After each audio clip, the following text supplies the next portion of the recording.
Hello and welcome to another long play video.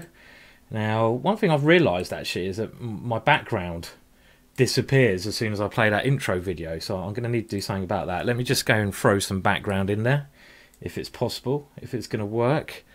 I really need to get a new computer. Okay, so again, we might have to go with black background. Oh, look at that, I'm moving all over the place, isn't that clever? And I'm going to now play the Dutch defence. Okay, it doesn't matter so much about the background.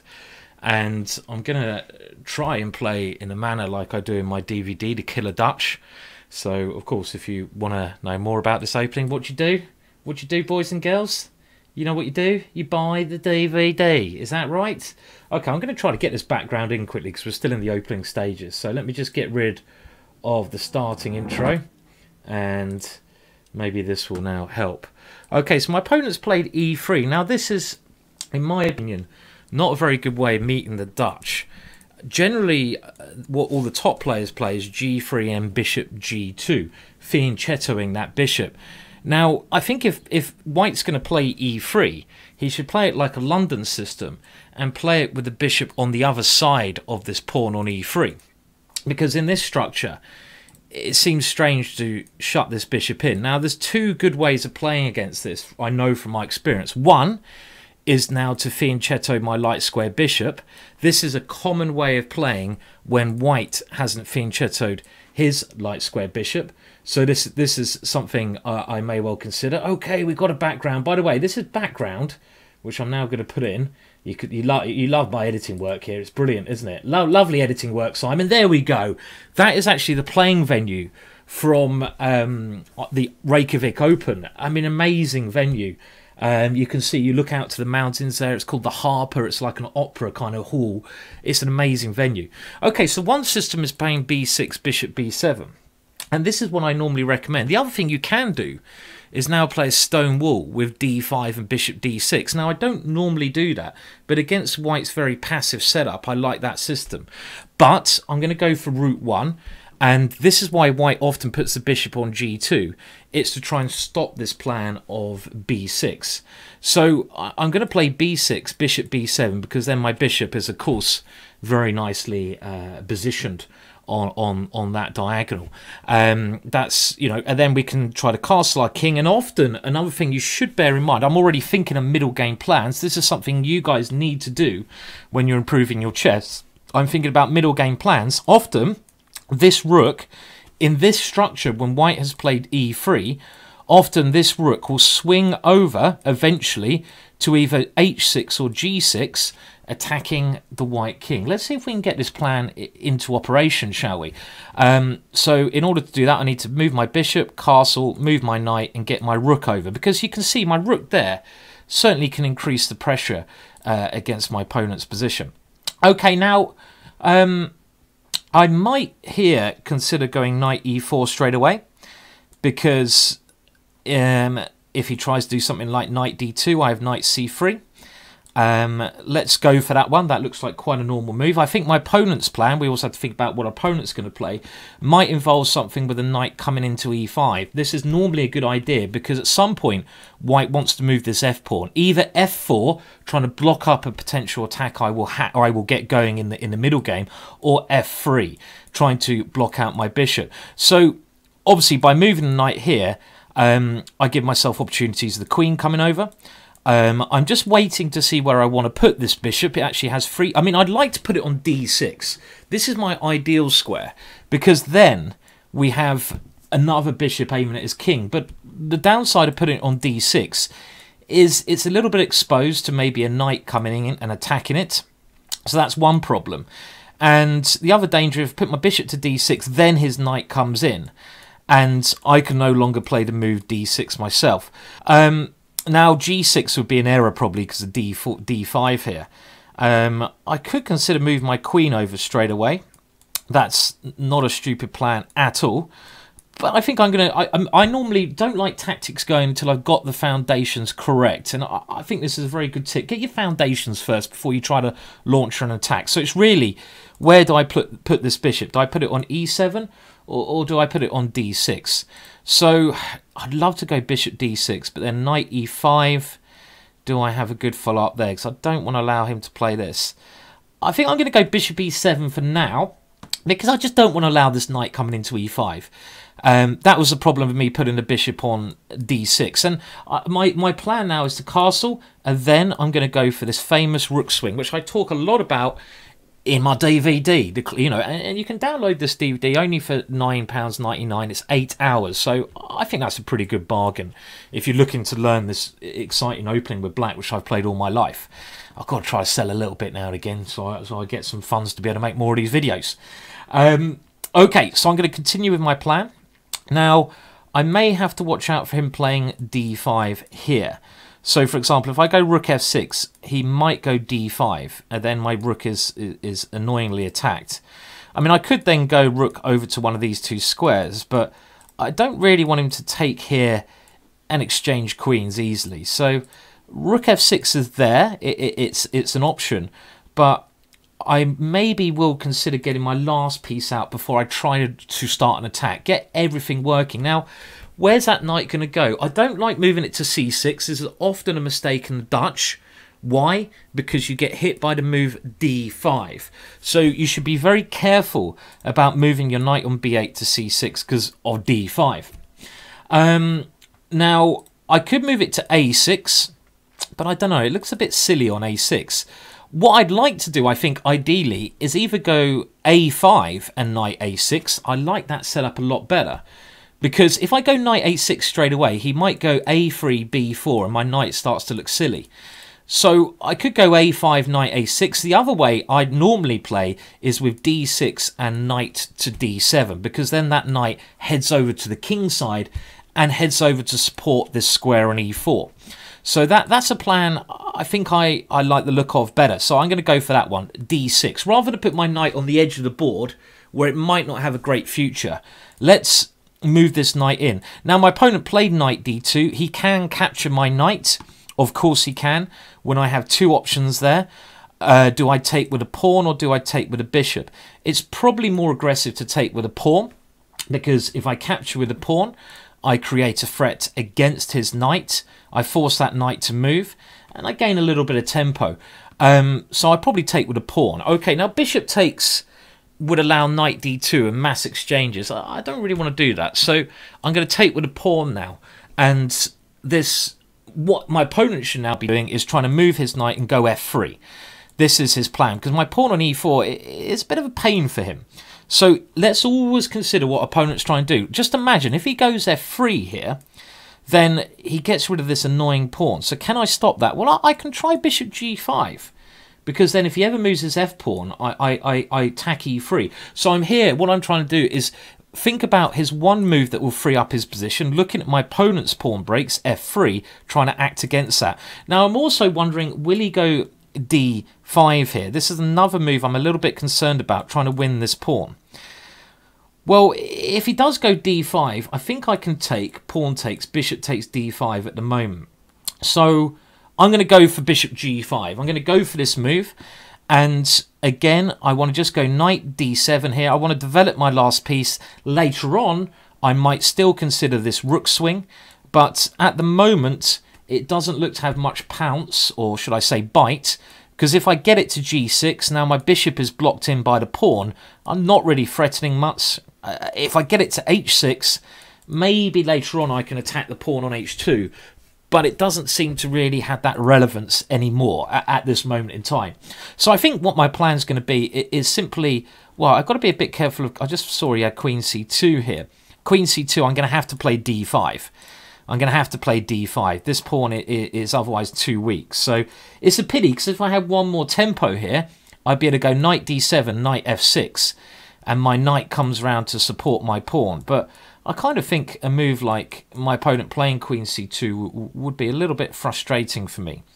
Now, against that d5, okay, he's played it. He's playing well. So d5 looks like the natural move. Now, do I have any other options? Can I go knight c6? Knight takes here. He might be able to go queen takes. And then knight to b4. Well, then queen b1. I don't believe that's sacrifice. Can I go queen f6? Knight takes here, queen g6, pinning. Well, then bishop d6. So I think I'm going to have to play d5 here. The reason I don't really want to play this is, well, now my bishop has lost a lot of its potential. It's not so good here because I've got 2 pawns in the way of this bishop. I mean, it's not the end of the world. I might have to stop pressure on the c-file with a move like c6. It just depends whether I can get some initiative on the king side going. I mean, what I'm worried about here positionally is if my opponent can pressure on the c-file, so he has a little initiative over there, and then if he can move the f-pawn. This is such a key move in the Dutch to watch out for. When you have moved a pawn into e4, you should always watch out for this f-pawn moving, because that will just free up my opponent's position. Now, I think as long as I've stopped that idea, I have some initiative on the king side that I can base around this pawn. So, you know, I'm okay as long as I stop his f-pawn from moving. This is the key thing I need to aim to stop. Now, what other things should I be trying here? Now, I was thinking about moving... Okay, so he's gone for a plan where he's going to attack this. And maybe what my opponent craftily is going to do is try to move a rook here and then move his f-pawn. So I think to counter this, well, if I go queen to f6, he may take, pawn takes, queen takes c7. Now, can I meet that with bishop a6, hitting his rook and trying to get into this square? So a bit tactical. There's always tactics in every position. So queen f6 is what I want to do. I want to play my queen over and try to give it options of coming to h6. So queen h6 takes bishop a6. I think that's okay. I say that, but it's a weird position. Now, can he go f there now? Then okay. Well, if I go queen f6, what he might be able to just move this straight away. Do I have to go queen e7? Well, if I have to go queen e7, he's going to go rook e1 and f3. So I need to... I think I have to go queen e7, because if I put it on f6, what I've changed my mind about then is that he will go f4. And then when I take, he'll take with his rook on f3. And in that position, I need to be able to play rook takes rook for the time being. So I think I'm going to have to place my queen onto this square for now. Now, my opponent playing very well here. Where's my cheat button gone? I haven't got it out at the moment. I doubt he's a cheat. No evidence yet. We'll see if he gets chucked off chess.com afterwards. The chess.com cheat detection is, I think, the best in the world. And a lot of people I see in the comments were saying, why are there so many cheaters on chess.com? You know, blah, blah, blah, blah, blah. Well, look, I don't think you can blame this on chess.com that there's so many cheaters. It's like saying, you know, it's basically the fault of, I don't know, let's say... you know, it's the fault of London that there's so many people with knives in London. You know, I don't think that's really true. They're doing everything they can to stop knives in London. It's kind of the fault of saying in a restaurant, you know, there's too many, I don't know, there's too many plates of salad in a restaurant. You know, you can't blame it on chess.com that cheats decide to go there. You can blame it on the cheats. Bit worried. My opponent's playing well. Now he wants to go bishop here. And this is a slight problem because he's then... aiming down towards this. So I can meet that, and maybe I have to meet this with c5. So do I play knight here, bishop here, c5?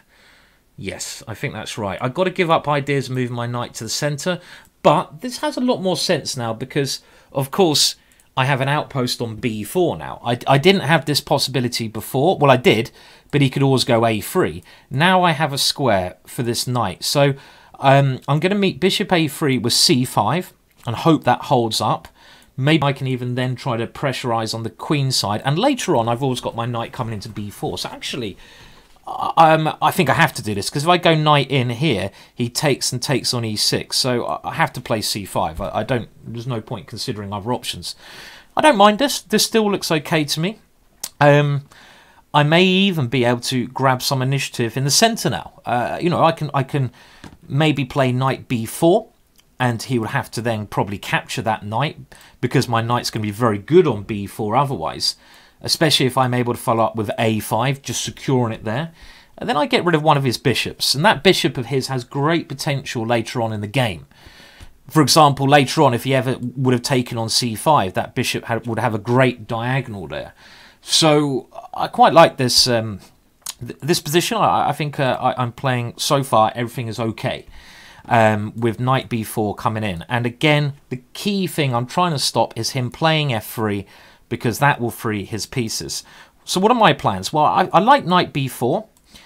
Also, I mean, is there really any chance of me doing anything on the queen side? Well, I can never really take that pawn because of his bishop. I don't want to take on c4 unless there's some great tactical reason that it opens up my bishop. So I think I'm going to probably try to double on my half-open file. This is what you should look at, your open files. Rooks work well there, so I'm going to try and double up there. Now, decision time here. Do I take with a pawn when he might take, and then play a move like rook c1? Do I have a good way to meet that? So he will take, rook c1, trying to win this pawn. Or do I take with a knight? If I take with a knight, can he do the same? Takes, rook c1. Because I can't go here. Okay, well I have takes, rook c1. I have bishop c8. But I'm going to find it hard to defend this pawn. Well, I don't know if it makes much difference. Let's go here because it keeps this option of me moving the knight into b4.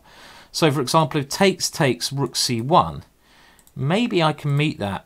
I'm thinking either with knight b4 or with bishop c8. Now, if we look at my opponent's pieces, another thing you should constantly be trying to, get into your brain while you're playing is not just your own pieces, but which of your opponent's pieces are good and bad, because this will affect what exchanges you want to make.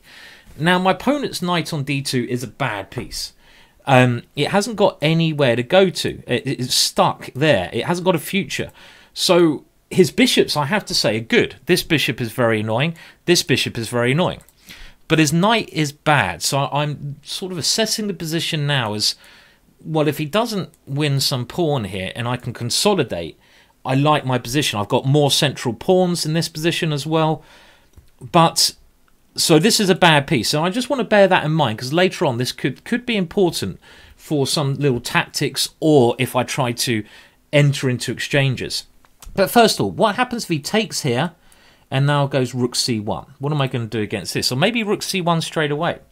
Well, let's see. I might have to go knight b4, and then he will take.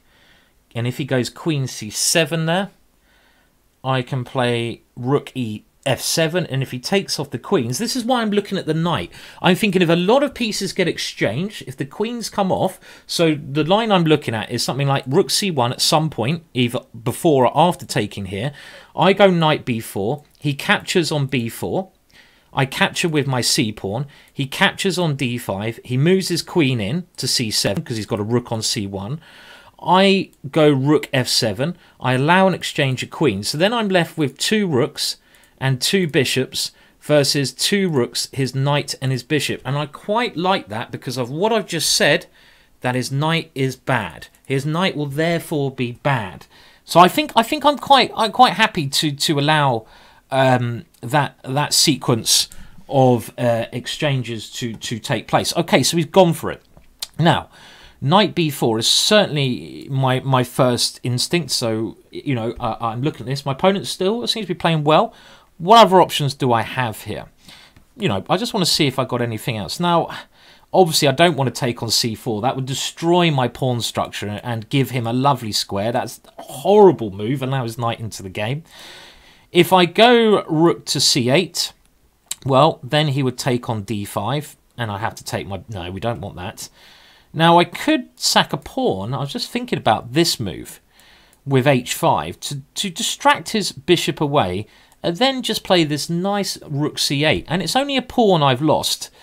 And then I keep all my position intact. Interesting. Now, do I have a rook takes f2 here? Probably not.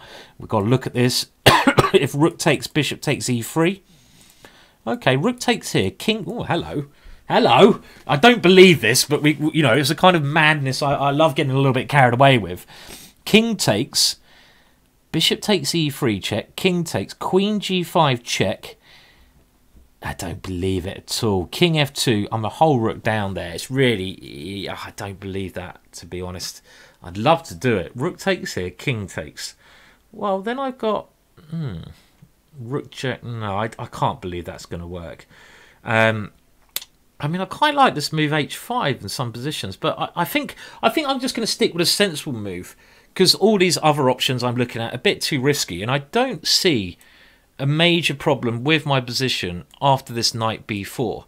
Because, obviously, I don't think he can allow my knight to come into d3. He has to take it off. And the point now, which I was talking about earlier, I'm all right with endings because his knight, if I swap off all the other pieces, this is what I'm thinking, and I leave him with his knight, okay, I'm going to be happy there because I've left him with that knight. So, for example, if this is what I was analysing. If he takes here, I take with a pawn. And if he goes to some queen exchange, I think I'm okay there. Because even then, my bishop can come to life, come into this square at some point. I think. I'm not, I still think it's about even, because his bishop here is very annoying. It's very annoying. He might have ideas of coming to e6. He controls my rook coming to the c file, and he does have control of the open file. So, I'm thinking in that kind of exchange that could occur, it's probably about even. But I'm happy this has no future. As long as I take with a pawn on d5, stopping the knight ever coming to c4, this knight on d2 has no future.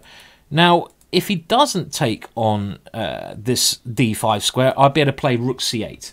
And this will let me control that open line. Maybe bishop a6, pinning the pawn.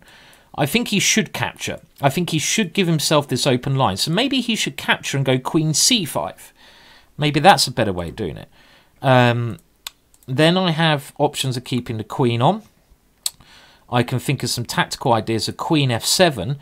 And if his pawn's not on this square, I'm always going to have this cheeky little bishop a6 move attacking the rook. And if the rook moves away from the defense of f2, well, then I get lots of tactics coming in with something on f2. If the queen gets in, great. Maybe my rook takes f2, sacrifices is going to be coming in a lot more stronger manner. So this is, I still think this is all right. So I think he should take, and then queen c7. Well, there's two options. The option I wanted to play, I didn't want to allow his rook. Okay, so I had to take with a pawn. We've already analysed this. Again, this is another key point. When you guys are playing chess, let's say you're playing a tournament, time management is so important. And what I mean by that is, normally on average, you've got about 2.5 minutes per move. That's the mean average over the first 40 moves that you can spend per move. But there's no point spending 2.5 minutes on an obvious move. If you know the opening, play the opening quickly. Spend 30 seconds on each move. Only spend moments on the game thinking where you're not sure about what to do. If you've got an obvious capture, don't spend time. You can save that time for a more critical moment later on when you need a big think. So many low-rated players have very bad time management. You've got to manage your time properly. There will be a point in a game of chess where you need to spend more time. It's called the critical moment. And in that position, you might need 10-20 minutes. How are you going to have 10-20 minutes if you're not averaging your time well? So this is a good tip for tournament play. Don't blitz out your moves, but just, take a deep breath and play confidently. Play confidently. Thought I saw Charlie there. I don't know where he's gone. Okay, maybe he's done a runner. He might come and join us a bit later. Good old Charlie the cat. Okay, so my opponent's gone for this. Now, my initial thought against this, because I don't want to allow his rook in here, was to play rook f7. I was relying on this move to keep my position short up. Taking, rook takes. I could go bishop a6, but I'm giving him a lot of control of squares. He goes rook here. Unless I have some tactic with rook takes there, don't believe it. I don't want to play it. Why give him these squares when I can keep my position nice and solid? I want to control my 7th rank. I don't want to give him control of the 7th rank. And I want to keep control of the e6 square to stop his bishop coming in. So I think this rook here move, it makes the most sense. And now again, I have to take the rook. Again, time management. If I took with a bishop, it would allow bishop e6. We can't allow that. And now we have this intriguing position where I have the two bishops. But most importantly, again, you see these little factors I mentioned earlier about the bad knight. This could become what wins me the game. noticing these small things and working out how we can play against that factor that my opponent has could win me this game. I mean, for example, here, my bishop is doing a great job. I've stopped his f3 move, but also now I'm thinking this bishop could reroute to c3. That looks like a very interesting idea. What a square for my bishop. My opponent, on the other hand, has played a very good idea. He sees that his knight is very bad, and he's trying to get his knight at least, maybe like this, to d4. He goes f1, g3, e2, d4. So we've got to think what opponent's planning. He notices his bad piece. He's doing something about it. Good play. Now, do we have a tactic here? d4. Opening up the position for my two bishops. When you have bishops, you should look at opening things up. So d4. Pawn takes e3. If the knight moves, I take on f2, take here. e3. He takes. Bishop takes e3 check. King here. My bishops have then come to life. But he has the f3 square. Interesting. Do I need to play this? I could play rook here first, knight here, and then d4. Trying to encourage him to play his plan. Then I'm a bit of a pin. So, d4. This is a critical moment. I need to spend a bit more time here. Clearly, I need to consider this move d4. So, d4 takes e3. Now, the process of elimination, he has to take on e3. I go bishop takes e3 check. We have king h1. So, I've got to visualize that position and try to work out in that position if I have a good move. Now, I could go bishop takes d4. But I've allowed his knight in the game. I've allowed him to have the f3 square. Don't really like that, you know, that possibility. Now, I don't see anything else I can do in that particular case. Now, I could move my bishop into c3. That looks like quite a good plan, because he's not going f3 anymore. My bishop has done its job here, hasn't it? And move my bishop into c3 looks quite tempting, actually. It blocks his rook. I can maybe play d4 later on at a better moment. So bishop f6 to c3 is my backup plan here. Now bishop into d3 is another thing I should consider. Bishop here, knight f1, bishop d3. Well, I could do that, but then he's got, like, my pawn becomes a bit weak, and he might better target it like this. So I don't know. I don't think I'm going to go for that. Another idea I have is going g6 and h5.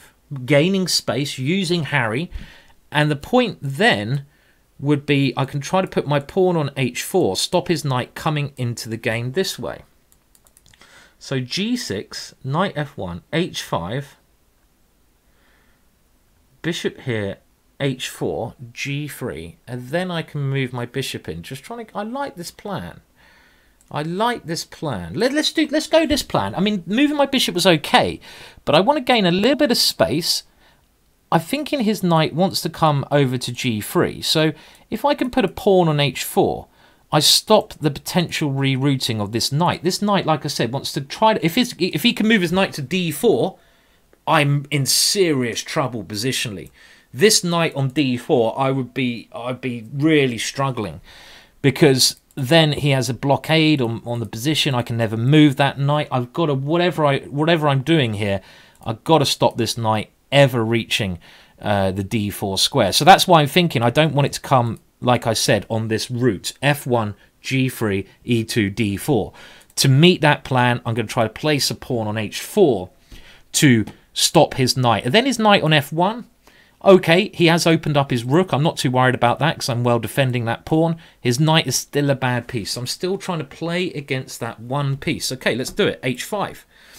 We want to continue with our plan. We want to play h4. Now he might play g3 in that position. I did realise, but then it seems he's weakened his position somewhat.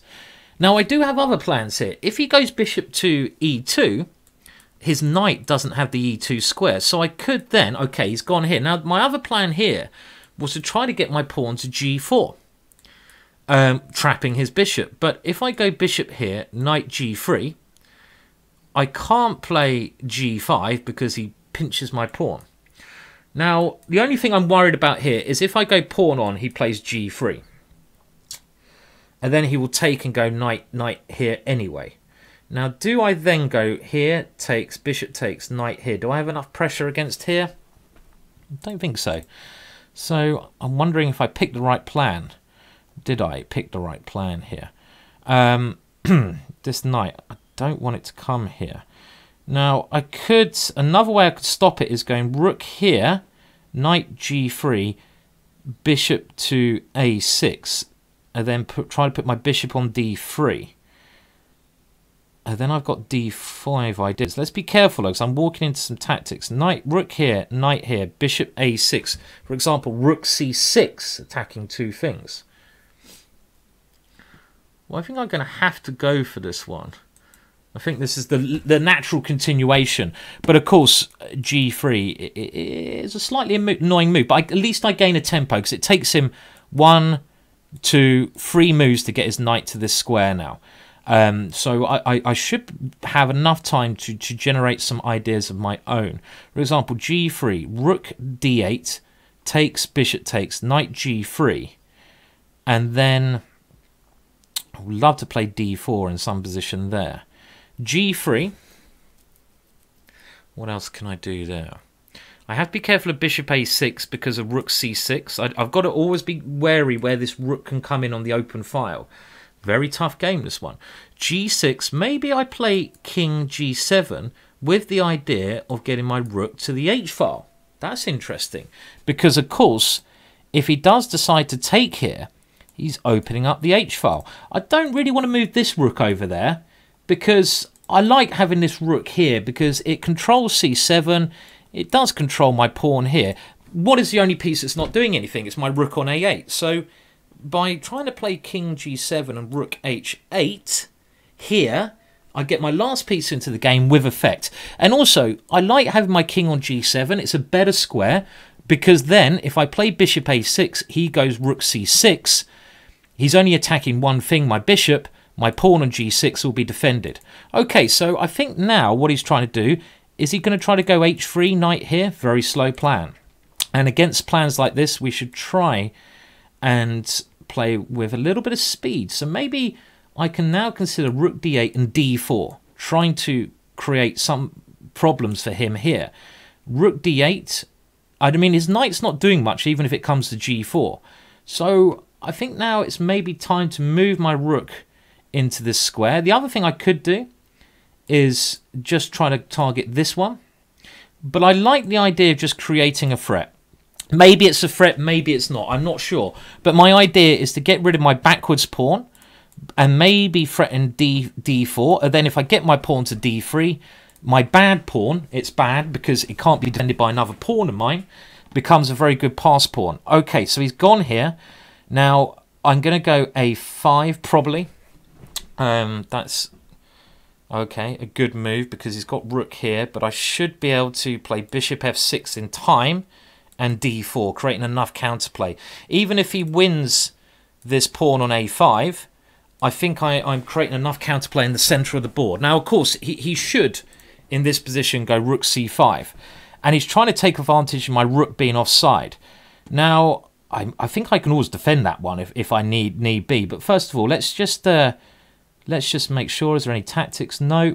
I'm going to kick this rook away. Because my bishop, as I said before, it is going to be quite good here. And then I'm going to think, do I need to defend this pawn with rook a8? Or can I ignore it and continue my playing in the centre? So that's the next thing I'm considering, depending. I guess his rook should come back here. I'm not falling for any tactics, am I? Like, no, I'm not falling for any... Okay, he has to go back. Now, I really don't see anything wrong with rook a8. But I want to look at the most critical line, d4. So d4 takes d3... No, I'm going to guard this pawn, I think. You know, it may look like I've lost a bit of time. In some respects, I have. But I've also... My position's improved, I think, by placing my bishop here. He's still... My one plan throughout the game is playing against this knight. And I'm slowly improving my pieces. For example, I think I still want to go king g7. Another good thing about that is it avoids a check. I still probably want to go bishop c3, and then maybe move my king in. But okay, he's still got control of the c-file. So I don't know what the assessment of this position is. Maybe it's about even. Maybe it's slightly better for me. but it's a very tough position for both of us to play. It may be a bit tougher for him to play because he's got to come up with a plan. I always say no plan is better. Oh, sorry, a bad plan is better than no plan. It's not a good idea to not have a plan in chess. You can't just drift around playing moves which are pretty irrelevant in a position. That just doesn't help. You've got to try to always have some idea in mind. The good thing about playing a bad plan is one of the best ways to improve at chess is if you lose a game, you should analyse the game afterwards, of course. And if you analyse the game afterwards and you realise you played a bad plan, you can locate that bad plan and improve on that next time. If you play with no plan, how are you supposed to ever realise if you're playing a good idea or a bad idea? Okay, look, against this one, now that my bishop's moved away, my next move I'm going to play instantly because I want to keep control of g3 to stop his knight coming to g3. And by doing that, if he takes on h4, I will take with my pawn, and that will keep control of his knight. It's all about this knight. Like I said earlier on, this is the one main factor, and also maybe this will help me later on if I can get a rook over to the king side. My opponent getting very short of time here. It might be another one of those cases where he's really got himself down too much on time. Now he's played a drastic move there. He's pushed this one. That's very risky. Now if he takes with the g pawn, I'm very happy. I have rook here. If he takes with the e pawn, can't I go d4 there? Just make sure. I want to double check. That looks very strong to me. I'm just going to take this one. And simple chess. I mean, another thing a lot of strong players do, which I'm kind of doing here, is you don't need to do anything drastic to win a game of chess. You can allow your opponent to hang himself. So I think he found the only move. He couldn't allow my pawn to come in here. But now there's certainly some tactical ideas. Well, rook here, he goes h3. I mean, I could go bishop c8 there, but I'm not sure. But other things I'm thinking of here, sacking a pawn, d4 takes, and then e3. Trying to open up my bishop and threaten this pawn here. Very interesting move. I'm also even thinking of h3 to see if I can get a check in, but he's always got knight g3. Now, I like this idea. Here takes e3. I like this. He goes here maybe, d2. Should be okay for me. So here takes e3. You need to get tactics working in some positions. I like this a lot. I'm trying to take advantage of his bad pieces. He goes rook here. Yeah, I like this. I'm going to go for this pawn sacrifice now. I think it's time to go tactical because he's weakened his king a little bit. And this is trying to open up my bishop and use my e-pawn to create havoc in his position. For example, if he takes it e3, and then he has some real questions to answer. I don't know how he stops e2. I haven't found a solution for him there. So he's not done that. He's moved his rook to this square. Now, king g7 looks like the normal response here. And I don't see any reason why not to play king g7. The square I wanted to move my king to anyway, so let's do it. Let's do king g7. Now, again, if he takes, I'm just playing e3. Maybe he can defend that position, but I certainly seem to have an initiative there. Again, look how bad his knight is. His knight can't move. I can't allow his knight to get to e3. My next move is forced. I must play e3. If he was able to blockade that pawn, I'd be in serious trouble. Now, this move, again, what does he do? If rook e1, well, he's played it. My idea, of course, now is to win my pawn back. I'm just going to play simple and see how my bishops have jumped into life. e2 is a major threat here. Okay, he's thrown in check. Is he going to try to get a draw here? Check. Don't believe it. Here. Check. Rook h7 takes. Knight takes here. Is he holding that? I don't believe it. I don't believe that he could. This is going to be working for him. King here, check. King here. Let's put it on f8 because I have so many threats of my pawn. He's not going to do any damage to my king. This gives me two options: either to block the check or to move across. So he hasn't gone for either of them. He's blockading my pawn. But now he's in a real cage. All of these pieces in a deadlock cage. I have a number of very good moves here. If I can get this rook off the G file, then rook G7 is pretty much checkmate. Now, I could go bishop F6, but then king here. Why move my bishop? I don't need to, I can just, his only active piece is this rook. So, I mean, I could just exchange that off. That's a simple positional way to play. Swap off your opponent's one active piece. I could also here, well, look, I think I'm going to swap. Am I going to swap that off immediately, or do I move my rook to this square first? You know what? I can't see a good move for him. So I'm going to move this here, because I think this helps my position. When I mean I can't see a good move, he can't move his bishop, because my pawn moves. He can't move his knight. Okay, he's grabbed the pawn. And now I was hoping that, well, I think I've worked this out okay, that I can go check. Little tactical exchange here. He has to block with his rook. And now my point of my little tactic I was thinking of is rook e5. And this threat of rook takes g5 to me looks unstoppable. I'm threatening taking here pretty much with a mating attack. Look at his knight. This has been his problem piece. All of his pieces are in a box. My bishops are fantastic. My rook is fantastic. My pawn is fantastic. Okay, I've done a little mini sacrifice there, but it's worked out brilliantly. And this to me seems to be totally the end of the game now. I think it's actually going to be checkmate, or he'll have to lose his knight with knight g3. So that seemed to work pretty well, that game. I know I'm writing it off now, but I literally can't see any defense to doing it. Okay, so well, this is checkmate, actually. Quite a nice checkmate, because I've got bishop e5 coming. Look at my bishops. This is fantastic. I've got loads of ways to checkmate. Rook to g2. How many ways shall I checkmate? This is too much fun. Please play on. Please play on, sir. Please, sir. Please play on. Please let me put it in your bottom. Oh, he's played on. Is he going to let me put it in his bottom? Well, it's checkmate in a number of ways. I've spotted a checkmate with my bishop, so I'm going to go for this one. It's quite a nice one. I check. He has to block, but okay, he's resigned instead. That was more like it. Put it in your pipe and smoke it. And, well, my opponent, quite nice of him to say good game. So I'm going to say good game back. And, well, the checkmate, the easiest way to checkmate, well, I'll let you guys work that out. We don't need to discuss it. Now, before I take a look at the game, in case you go running off now, boys and girls, a little bit of stream information. I'm going to stream on. I have to really get a new computer as soon as I get. I'm still saving. Okay, now I'm streaming tonight on the chess.com.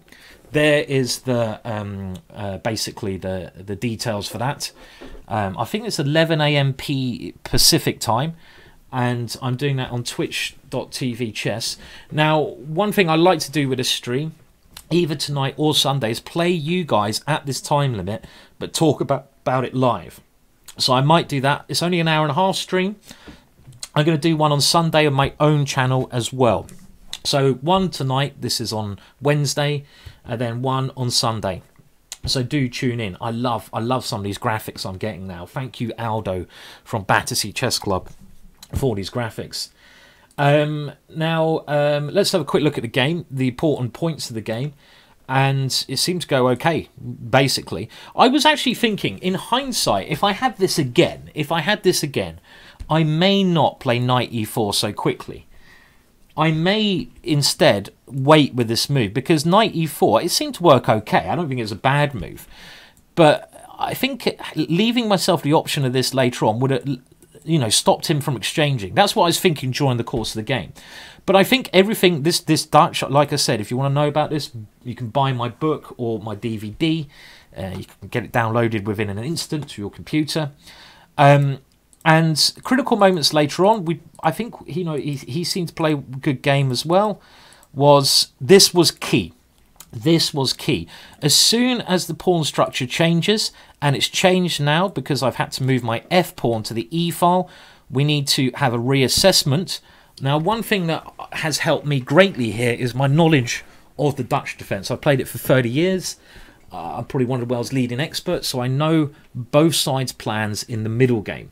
And I know in this middle game position that f3 would greatly help my opponent's structure out, because he gets rid of my strong pawn and he frees up either his bishop or his knight. So my next move is aimed to stop that. Key move. And now, well, d5 I think I have to play, and we had these maneuvers look pretty forced.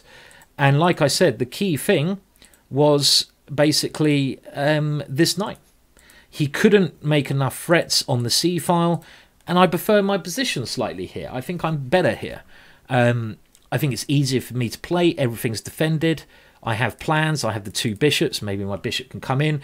And my main pawn break is at some point going to be d4. And we saw just how well that works. Always have a pawn break in mind, especially if you're struggling for a plan. But we don't need to rush these pawn breaks. So this is my pawn break. What is my opponent's pawn break? f3. As long as I stop that, he will not have a good plan. And that's pretty much what happened. I improved by gaining space on the king side. Harry. And now played some normal moves, and it got kind of key around this point. I think here he lashed out. He probably shouldn't have gone f4, but if he doesn't go f4, he's just got to sit there without a plan. And as I said, that is really uncomfortable. I can certainly improve my position by move my king to a better square. My bishop can either come to c3. Maybe I can move my bishop to d6 to kick this one away. There's lots of ways I can improve this structure for me. Not so easy for him. And what I'm constantly doing is thinking about my opponent's ideas. You can see this is something I do a lot in my own game. Something you guys should do as well if you want to become better. He lashed out. Now, I saw straight away, I didn't think of any other options. I just looked at taking, that this was good. Because if he takes with the pawn here, well, look at these guys. This is going to be completely winning with two connected passed pawns. So instead of that, he took with this one. And now this little pawn sacrifice d4 that frees up my bishops. When you have the bishops, you want to open up the position. And at some point, he has to really take here, because otherwise d3, that pawn becomes too strong. Maybe I can even consider taking here at the correct moment. Or maybe I just put a rook on d8 and keep these things in the air. I mean, I'm just wondering here if I could go bishop c8. Well, I could, but then knight to e3. I can't. The one thing I'm playing against is his knight. So we stop that. We keep his knight with no squares. And now I would pretty much say the rest is easy. We just swap off the right pieces. And as soon as my rook comes here, game over. Okay, well, I was going to finish with a blog, but I know Charlie's becoming a bit of a fan, and you really like Charlie making an appearance in my last video. So I actually recorded Charlie giving me a high five the other day. So I'll leave you just with 3 seconds of Charlie. Please do like, please do subscribe to my channel. These are key things. I know I could do a lot more stuff, but I've got to do some work as well, which I really need to get done now. I've got loads on. Tune into my streams later on. I'll be doing something similar. But for now, here's Charlie saying hello. Hello, Charlie. I want to hear him as well. Or him. I have to say, I put my animal voice on when I'm speaking to Charlie. So if I do sound a bit girly, that's what people do when they speak to animals, isn't it? They go, oh, hello, hello. That's what I'm doing here. But you know, that's Charlie gets preferential. He gets good treatment. High five. Yeah, good cat. One more time. Come on, one more time. High five. Yeah, good cat. There we go. There we go. That's a good little high five, I think, to finish with. We've got to throw a bit of Charlie in, haven't we? He's got his own Facebook page now if you want to search it. Cheers for the watching. Goodbye. Until next time.